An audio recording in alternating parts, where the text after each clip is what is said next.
Often shrouded in mist, sometimes in haze, the Great Smoky Mountains are one of the most visited regions in all the United States.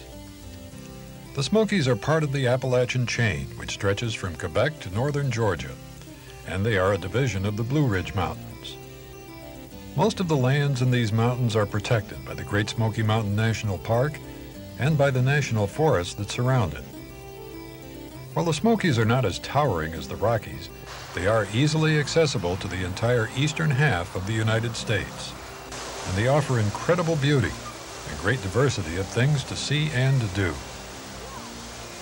So join us as we tour the park and the surrounding region, pointing out some great family activities, as well as the natural attractions and accommodations in the Great Smoky Mountains. The Great Smoky Mountains National Park straddles the Tennessee-North Carolina border.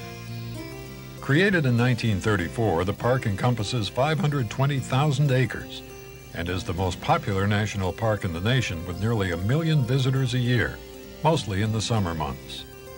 For visitors arriving from Florida and Georgia, U.S. Highway 441 goes directly to the park, but there is plenty to see and do before you get there. For example, one of the most popular places in the region is Dillard House in Dillard, Georgia, just 2 miles south of the North Carolina line. This year-round resort features accommodations ranging from the old original inn to cottages to modern rooms and suites.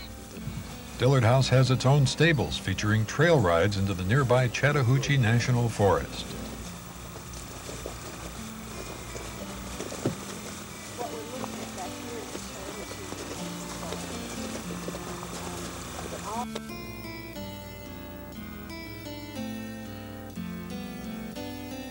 There are numerous other recreational activities in the area, ranging from skiing in winter to hiking and whitewater rafting in summer. One thing you won't want to miss is lunch or dinner at Dillard House. This is country cooking at its best, with huge trays of food including country fried steak, fried chicken, country ham, and a vast array of vegetables. You don't get a menu, the food just arrives. And we guarantee you won't go away hungry.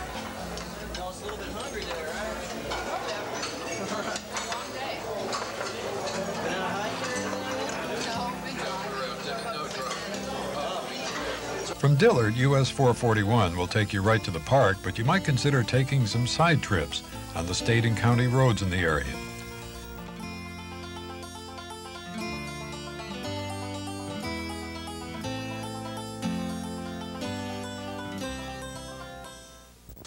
North Carolina is famous for its waterfalls. Looking Glass Falls is one of several located in the Pisgah National Forest. Some are close to highways, others require moderate hikes. If you're traveling with children old enough to swim, you just have to stop at Sliding Rock. It's a natural water slide that ends up in a swimming hole in the Chattooga River. If the kids are bored with traveling, this is a great chill out. Most of the falls in the Pisgah National Forest are easily accessible from Cashiers. Also in the National Forest is the Cradle of Forestry, site of the first school of forestry in the United States. It includes a modern visitor center, as well as some of the old original buildings.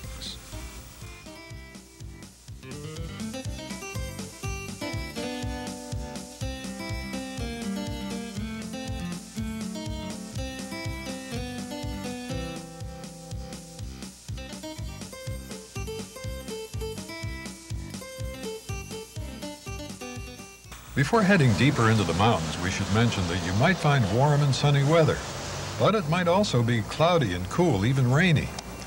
The mountains are often shrouded in mists, which drop visibility and make driving difficult. One day we went up to the famed Blue Ridge Parkway, only to find our views alternately obscured by heavy rain or mist. Throughout the region, though, there are plenty of activities perfect for rainy days. Continue north on 441 and you'll come to Franklin, North Carolina, a town filled with gem mines and shops. Stop at a place like the Rocky Face Gem Mine, and you can seek your own rubies, sapphires, and other stones. Just buy a bucket of earth, clean it in the flume, and find your stones right there. The area is covered and lighted, making it a fine activity for a rainy day or evening. Some operations even provide for doing your own mining. It's nice this is covered, isn't it? Okay. This tiger, what was that, Jennifer? Tiger iron. Tiger iron, and she knows the name of this. I know. Emeralds and rubies. Yes, Or you can choose the easy way out and visit the Ruby City Gem Store and Museum in downtown Franklin. No mining here, but there are plenty of gems for sale.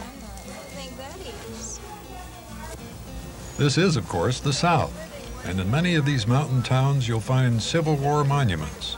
Franklin is no different.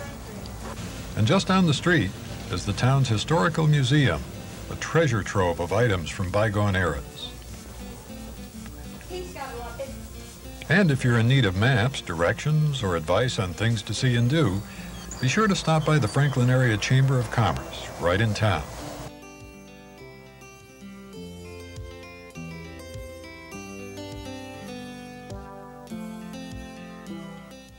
Heading north once again, you'll soon arrive in Dillsboro, a quaint mountain village loaded with art and craft shops. This is where you'll find Jarrett House, an inn with a restaurant known far and wide for its country cooking.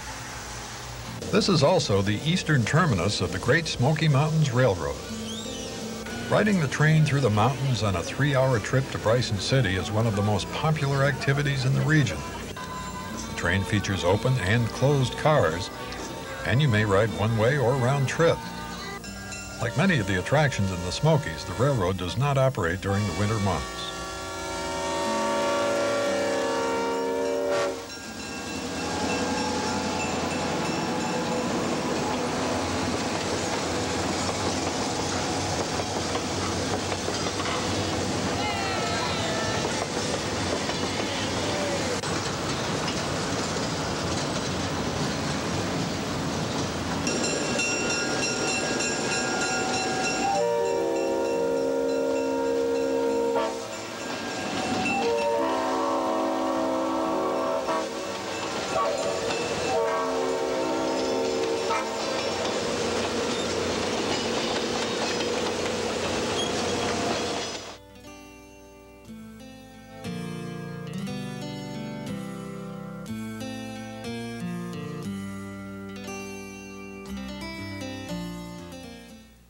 By car, Bryson City is only a half hour or so west of Dillsboro on Route 19. This is where we found the West Oak Bed and Breakfast on a hillside within walking distance of downtown. It's a great place to stay while enjoying some of the recreational activities available here. The rooms in this restored log and stone home are spacious and offer great views of the mountains. Owner Mercedes Bacon has 2 other bed and breakfasts in Bryson City. The Nantahala Outdoor Center, just a few steps from the railroad station, can set you up with all sorts of activities, ranging from fishing to hiking to canoe rentals.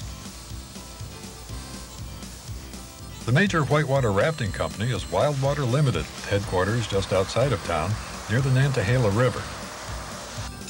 Wildwater will set you up with a rafting adventure that starts with a ride on the Great Smoky Mountain Railroad. The train drops off rafters after about a 45-minute scenic mountain ride, and then it's just a short bus hop to the launching area. Whitewater rafting on the Nantahala and 2 other area rivers attracts thousands of people every summer.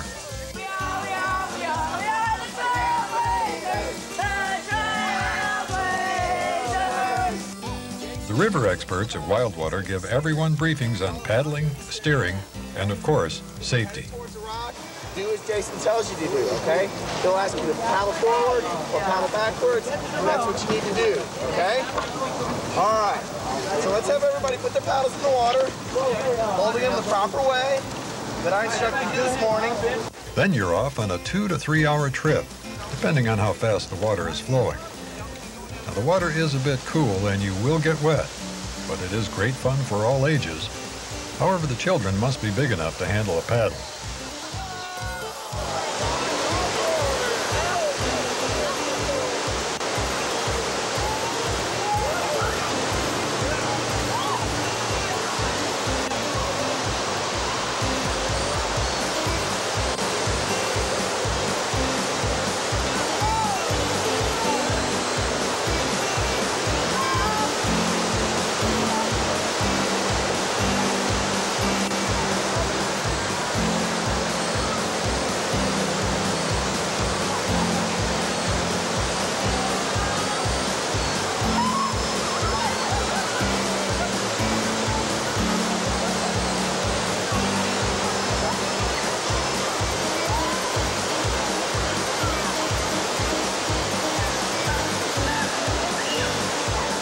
Nantahala Outdoor Center has a rafting headquarters right on the river, and several other companies can be found in the area.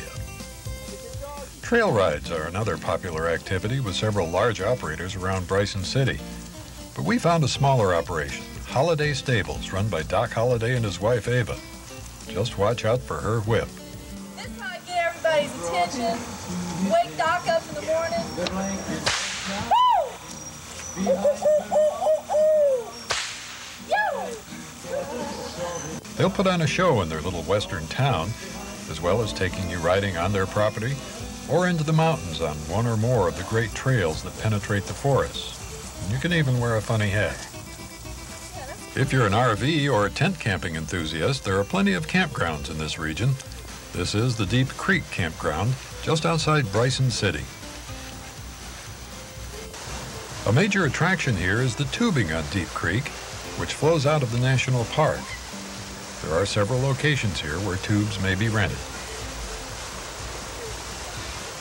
The campground is just down the road from one of the smaller entrances to Great Smoky Mountains National Park, where campsites are also available. There are trails to be hiked here, one of them leading to a small waterfall.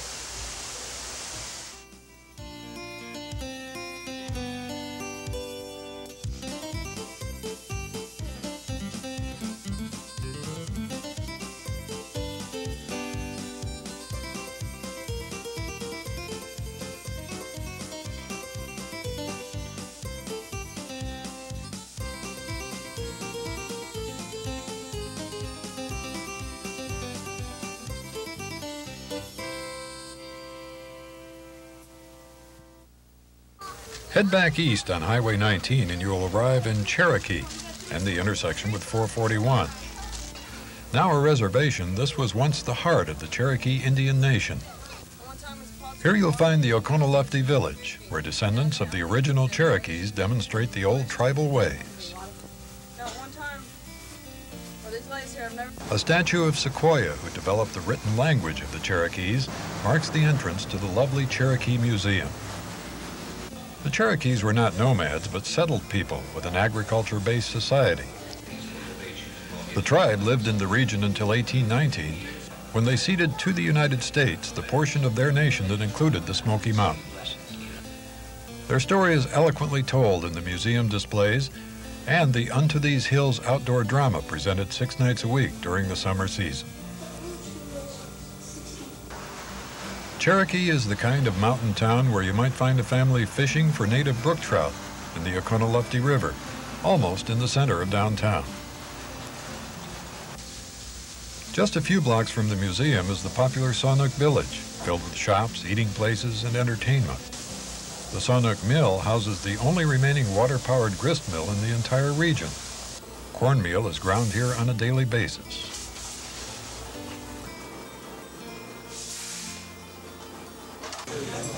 Downstairs in the mill, one of the great gift shops in all of the Smokies.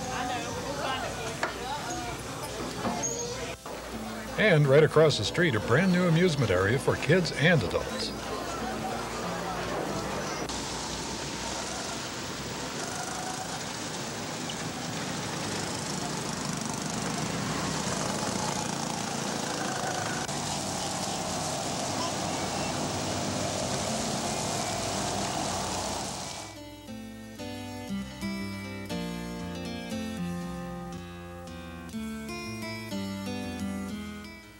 Hitting the road again, continue east on 19 and you'll soon come to Maggie Valley.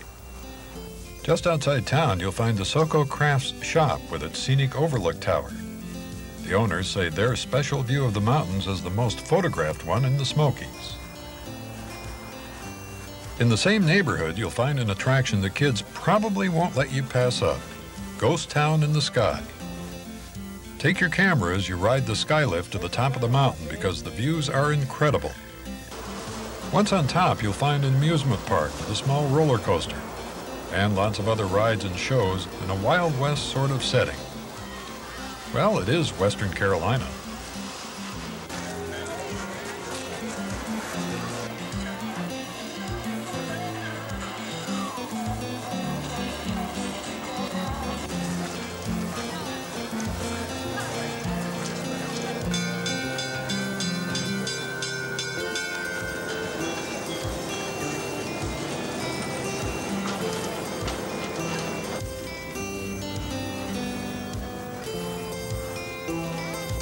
Now, if you want to try trout fishing in a place where you know you'll catch fish, try Holland's Rainbow Trout Farm, just east of Maggie.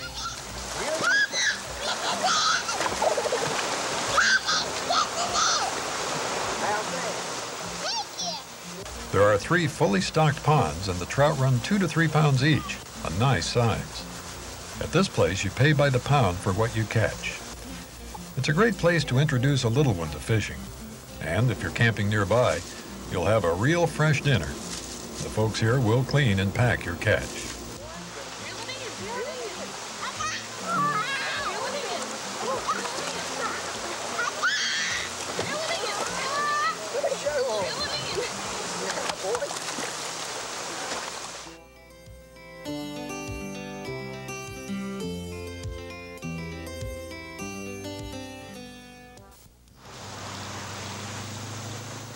Okay, back to Cherokee, up 441 and into the national park. There's no entrance fee here because of the busy U.S. highway that bisects the park. For the first half of the trip through the park, you'll be headed up along a road that winds through deep forests and cuts around mountain faces with spectacular overlooks. At about the halfway point at Newfound Gap, the highway intersects the Appalachian Trail, and you're likely to encounter some hikers. A well-marked road to the left will take you to Clingman's Dome, which at 6,643 feet is the highest peak within the park and one of the highest in all the Smokies. There's a great view from the parking lot overlook, an even better one from an observation platform that requires a half-mile hike to the summit. And of course, the kids will love to do some rock climbing.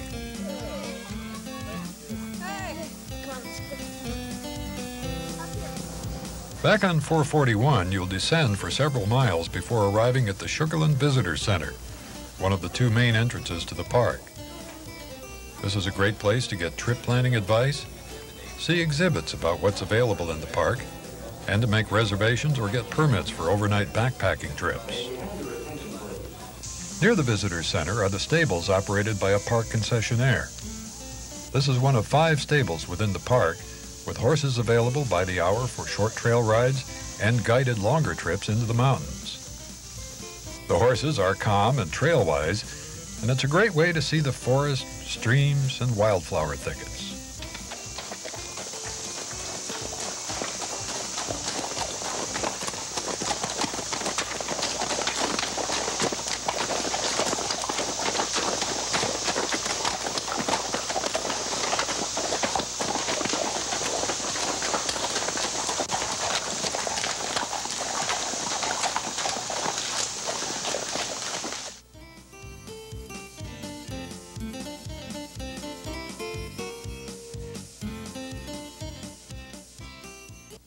Right outside the northern boundary to the park on 441 is the town of Gatlinburg, Tennessee, an extremely busy and traffic-clogged place in the summertime.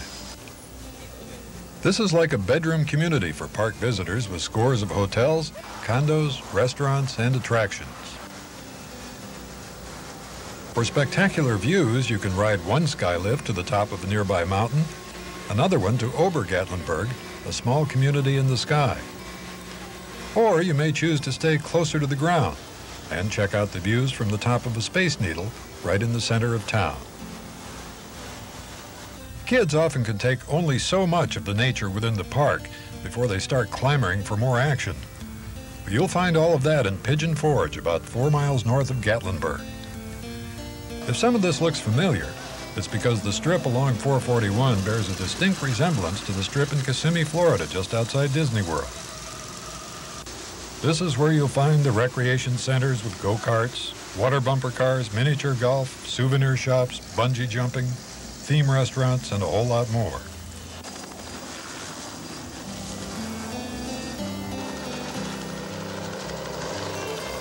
And, this being Tennessee, the cradle of country music, you'll also find several country music theaters along 441. Pigeon Forge is also the home of the highly popular Dollywood, Dolly Parton's very own country-oriented theme park.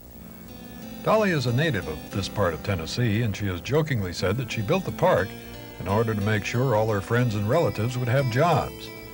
And they do have plenty of work to do because this is one of the major travel destinations in all the Smokies region. This part of Tennessee is also known as Apple Valley. And if you're looking for some good country cooking, check out the Apple Barn and Cider Mill with its Applewood restaurant. Located at the edge of a huge apple orchard, this is the place to get a filling meal and pick up some delicious apple products.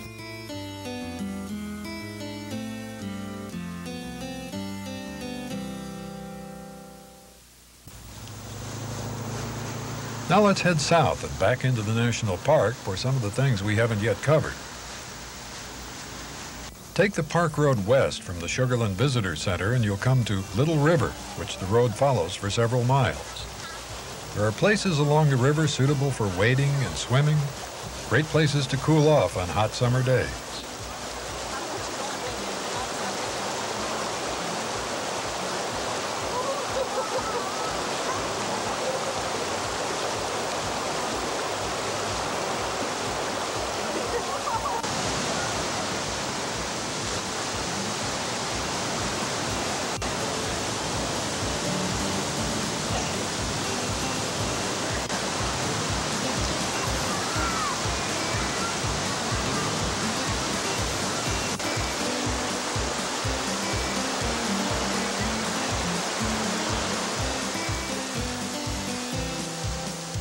Several miles farther along is another of the park's highlight areas, Cades Cove. A cove here in the mountains means a large open space, in this case fields that once were farmed. Keep your eyes open because this is one of the best areas in the park in which to spot wildlife. The deer come out of the forest to feed in the fields, especially in the evening and early morning, but it's not unusual to find deer out during the day. Incidentally, Cades Cove also has riding stables and picnic and camping areas. And bicyclers make good use of the paved roads for workouts and sightseeing. Another great place for spotting deer in the fields and in the woods is along the 11-mile one-way loop road around Cades Cove.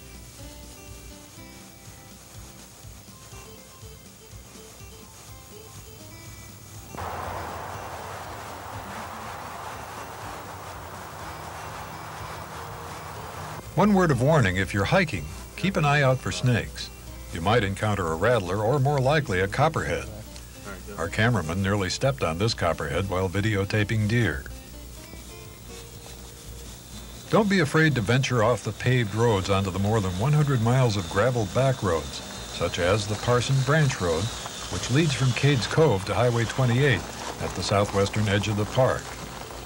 These roads are not recommended for large motorhomes or vehicles pulling trailers.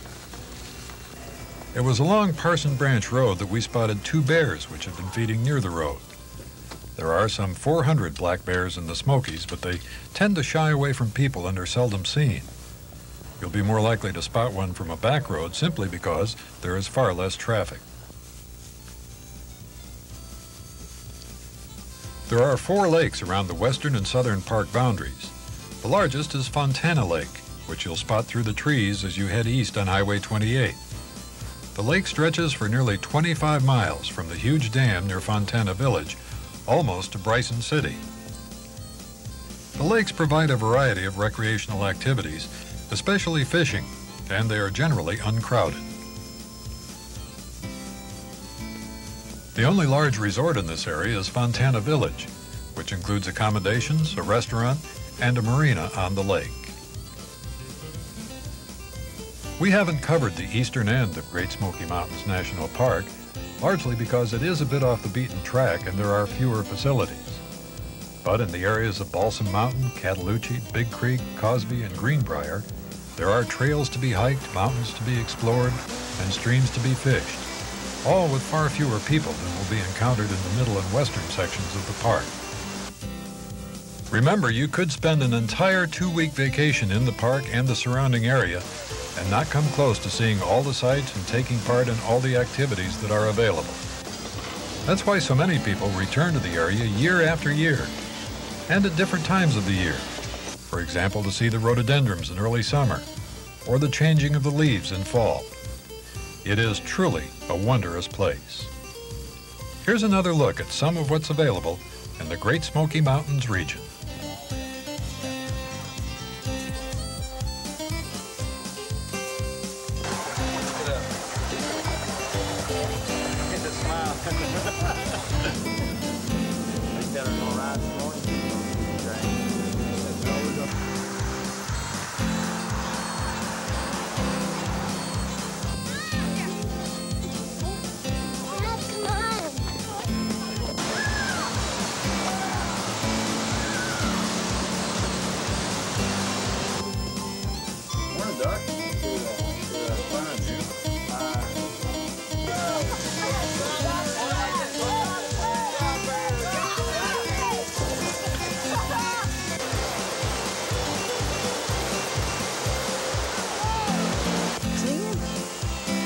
them where you from.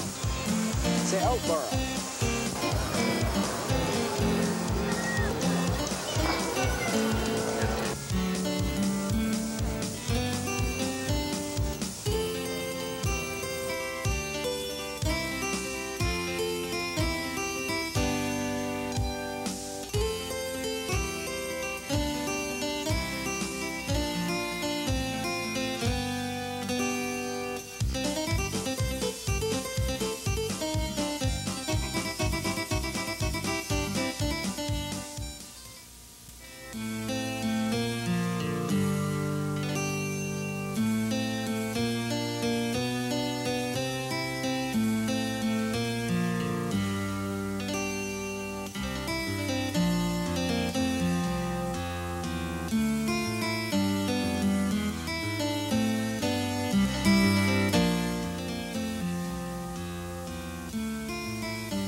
This program was produced and licensed by International Video Projects Incorporated of Lakeland, Florida. For additional information about this program and other programs we offer, please write International Video Projects, 6700 South Florida Avenue, Suite 28, Lakeland, Florida, 33813-3312, or call toll-free 800-852-0662. Our collection of programs may also be reviewed on our website, www.videoprojects.tv. Thanks for watching.